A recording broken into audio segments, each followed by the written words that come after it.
বেনাচিতিতে vote বঞ্চনার অভিযোগ, তৃণমূল প্রার্থীর হস্তক্ষেপে টেন্ডার ভোটের ব্যবস্থা, বুথে অব্যবস্থার অভিযোগে সরব ভোটাররা। বৃহস্পতিবার দুর্গাপুরের বেনাচিতি হাই স্কুলে ভোট গ্রহণকে ঘিরে চাঞ্চল্য ছড়ায় ভোট বঞ্চনার অভিযোগে। গীতা রানী অধিকারী নামে এক ভোটার অভিযোগ করেন, লাইনে দাঁড়িয়ে বুথে ঢোকার পর তাকে জানানো হয় তার ভোট ইতিমধ্যেই পড়ে গেছে, অথচ তার আঙ্গুলে কালি লাগানো ছিল না। তীব্র রোদে বারবার ঘুরেও তিনি ভোট দিতে পারেননি বলে জানান। ঘটনার জেরে এলাকায় উত্তেজনা ছড়ালে তৃণমূল প্রার্থী কবি দত্ত দ্রুত বুথে পৌঁছে প্রিসাইডিং অফিসারের সঙ্গে কথা বলেন। তার হস্তক্ষেপের পর নির্বাচন আধিকারিকরা গীতা রানী অধিকারীর জন্য টেন্ডার ভোটের ব্যবস্থা করেন। কবি দত্ত বলেন, ভোট দিতে পারেননি কেন তার জবাব নির্বাচন কমিশনকেই দিতে হবে। আমি কথা বলার পর জানতে পারি টেন্ডার ভোটের ব্যবস্থা হয়েছে। একজন ভোটার ন্যায্য অধিকার থেকে বঞ্চিত হওয়া অত্যন্ত দুঃখজনক। বুথের সামগ্রিক ব্যবস্থাপনা নিয়েও প্রশ্ন তোলেন তিনি। তার অভিযোগ, প্রচন্ড গরমে দাঁড়িয়ে থাকা ভোটারদের জন্য না আছে জল, না ছায়া, যা চূড়ান্ত অব্যবস্থার ছবি তুলে ধরছে। পাশাপাশি ভুয়ো ভোটার সংক্রান্ত আশঙ্কার কথাও উত্থাপন করেন তৃণমূল শিবির। বুথের বাইরে দীর্ঘ লাইনে দাঁড়ানো ভোটারদের মধ্যেও ক্ষোভ দেখা যায়। ৭০ বছরের বিমলপতি বলেন, রোদের মধ্যে দাঁড়িয়ে কষ্ট হচ্ছে, কোনো ছায়া বা বসার ব্যবস্থা নেই। অন্যদিকে সমীর দাসের অভিযোগ, ২ ঘন্টা ধরে দাঁড়িয়ে আছি, ভোট খুব ধীরে হচ্ছে। এদিকে বিজেপি প্রার্থী লক্ষণ ঘোড়ই পাল্টা বলেন, কবিবাবুকে একটাই কথাই বলি, ২০১৭, ২০১৯, ২০২১ সালের কথা মনে আছে?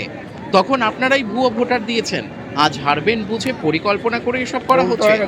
মানুষের দীর্ঘদিনের যন্ত্রণা এবার ভোটে বেরিয়ে আসবে, তাই এত লম্বা লাইন। বেনাচিতির বুথে অব্যবস্থা ও ভোট বঞ্চনার ঘটনায় নির্বাচনী স্বচ্ছতা নিয়ে প্রশ্ন আরো জোরালো হচ্ছে। দুর্গাপুর থেকে বিধানচন্দ্র গাঙ্গুলির রিপোর্ট, বিগ নিউজ বাংলা। তো অজানা বিষয়, কেন হলো, কী জন্য হলো, যারা প্রেজেন্ট অফিসার ছিলেন, অফিসার যারা ভোট নিচ্ছেন তারা বলতে পারবেন। কিন্তু কবিবাবুকে এটাই বলি, আপনি এত লাফাচ্ছেন, 2017 সালের কথা মনে আছে? 19 সাল, 17 সাল, 24 সাল আমরা এত ভুয়ো ভোটা দিয়েছেন, লোককে সাজিয়ে নিয়ে গেছেন, তা মনে ছিল না? আর আজকে আমি বলছি কবিবাবু এটা প্ল্যান করে বুঝেছেন হারবেন, তাই লোককে পাঠিয়ে কোনো কায়দা করে বেশ কিছু লোক ফিট করেছিলেন, যেমন মদ খাই ফিট করেছেন, জামা খাচ্ছিলেন, টাকা 1.5 লাখ খাবে টাকা পাঠাচ্ছিলেন। এটাও তো একটা পরিকল্পনা।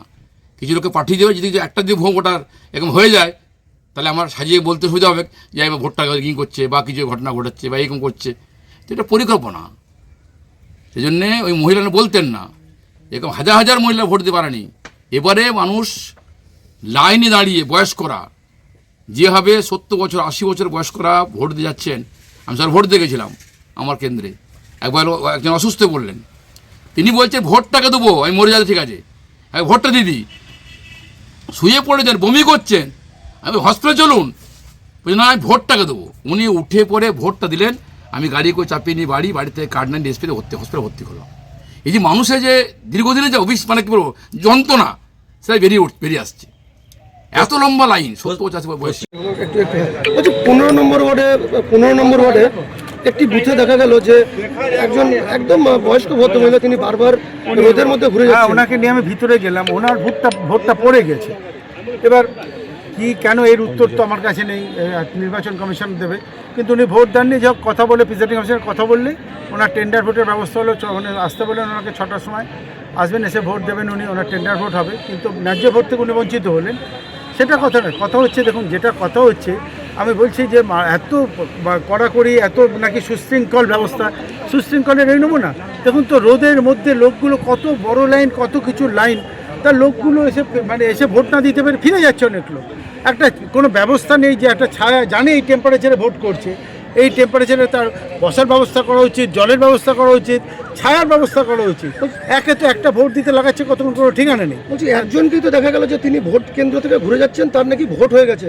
কেন্দ্রীয় বাহিনী রয়েছে, নির্বাচন কমিশনের এত কড়াকড়ি থাকা সত্ত্বেও শুধু কি এই বুথে হয়েছে নাকি বিভিন্ন জায়গায়? এখন পর্যন্ত আমার কাছে ডাইরেক্টলি এই একটা খবরই পৌঁছেছে।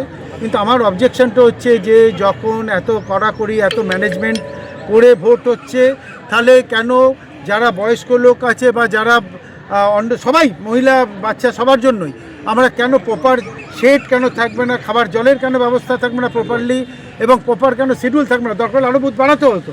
এ আবার কি টোটালি অব্যবস্থা। এতভাবে লোক, দেখুন তো কত কিলোমিটার লাইন, আপনি বলুন তো, just you people look at it. এগুলো কী হচ্ছে? শুধু একটা ছাতা মাথায় দিয়ে রোদের মধ্যে বয়স্ক বাচ্চারা বা বয়স্ক ভদ্রলোক ভদ্রমহিলা বাড়াতে পারে? This is highly objectionable. খুব স্লো হচ্ছে, লোকেরা মারাত্মক স্লো হচ্ছে, মারাত্মক স্লো হচ্ছে। কষ্ট হচ্ছে আপনাদের এই ভোটে? কষ্ট হবে না, 17 বছর বয়স। বলছি এই যে আগে বলা হয়েছিল, নির্বাচন কমিশনের থেকে বলা হয়েছিল যে ভোট দেওয়ার আগে সমস্ত কিছু ব্যবস্থা থাকবে, কি দেখছেন এসে? তো ছায়াও তো নাই, পানীয় জলের ব্যবস্থা কোনো কিছুই তো নাই। রোদের মধ্যে দাঁড়িয়ে দিচ্ছেন? হ্যাঁ, রোদের মধ্যে দাঁড়িয়ে দিচ্ছেন ভোট? কি করবো, রোদের মধ্যে দাঁড়িয়ে দিতে হচ্ছে, দিতে তো হবে, ওই যে দাঁড়িয়ে আছি। আপনার নাম কি? বিমল পতি। এসেছিলেন? ভোট দিয়েছিল মা। হ্যাঁ? 11টা বাজে এসে কি দেখলেন তখন? ওই সময় ভোট দিচ্ছি, আমি লাইন দিয়ে ঢুকলাম, যে ভোটের কাছে গেলাম, বলছে আপনি তো ভোট দিয়ে গেছেন, আমাকে ওরা বলছে ভোট দেওয়া হয়ে গেছে। তো আপনার আঙুলে কালি রয়েছে? না দেখেন কেন রয়েছে কোথায়? কারা বললো ভোট হয়ে গেছে? ওনারাই বললো, ওনারা বলতে? প্রেসাইডিং অফিসার, ওরা সব যারা কাগজপত্র প্রেসাইডিং অফিস যারা আছে। আপনি বাড়ি যাচ্ছেন ঘুরে? আমি এই 3 বার এলাম। এই ধরুন এই রোদের মধ্যে হাজব্যান্ড এই রোদে ঘুরছেন, হ্যারাসমেন্ট হচ্ছেন? হ্যাঁ, এই একবার পার্টি অফিসে গেলে তখন আমার পাট্টা দিলে 7 জন এলো, 7 জন ভিতরে ছিল, যে আমাকে ম্যানেজার উঠে এসে বললো, আপনার নাম? আমার নাম গীতা অধিকারী, আমার স্বামীর নাম সুধীর অধিকারী। যে অনেক সিআরপিএফ দিবে, অনেক কিছুতে সুষ্ঠু ব্যবস্থা করবে, কোথায় সুষ্ঠু? সবই তো ওয়েস্ট বেঙ্গল পুলিশ দেখবে। তারপরে এই রোদের মধ্যে, একটা এই গরমের দিন এই রোদের মধ্যে দাঁড়িয়ে মানুষ বাঁচবে? এই রোদের মধ্যে 1 ঘন্টার উপরে 2 ঘন্টা হয়ে গেল দাঁড়িয়ে আছি। খুব স্লো হচ্ছে। কি স্লো হচ্ছে? হ্যাঁ, স্লো তো অবশ্যই, না স্লো না হলে এইরকমভাবে যে হয় নাকি? আপনার নাম কি? আমার নাম সমীর কুমার দাস। শুভ সমীর কুমার দাস। সমীর কুমার দাস।